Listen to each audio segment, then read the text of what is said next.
What is per unit system? Per unit system is used frequently in power systems, and the basic idea of per unit system is that in different parts of the world we use different systems to measure different quantities. Standard units, SI units, is used in many parts of the world.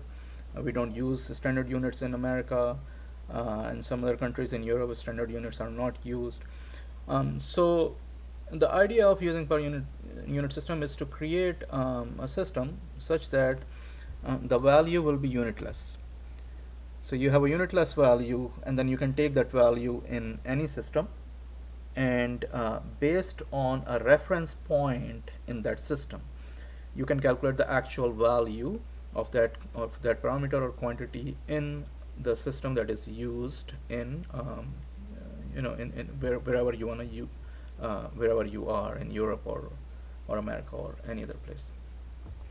So per unit system, or to calculate the per unit value of any parameter, it's pretty straightforward.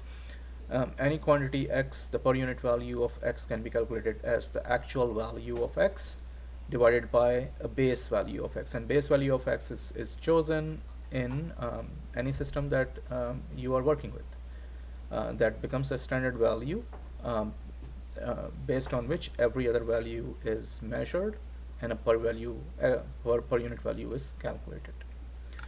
So as you can see in example 1.2, base value of voltage is 100 volt. What will be the per unit value of 20 kilovolt? So as simple as that, you take the ratio of 20 kilovolt to 100. So the per unit value is going to be 200 per unit.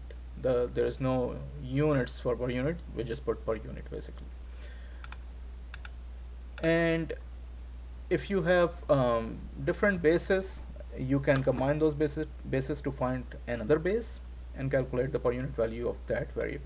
For example, if you have 100 volt base value of voltage, 10 ampere base value of current, then we want to calculate the per unit value of 200 ohm resistor.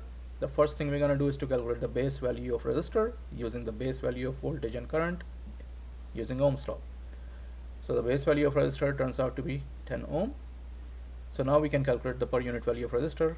R over R base, 20 over 10 equals 2 per unit. So very straightforward, very simple. And next we're gonna study vector arithmetic.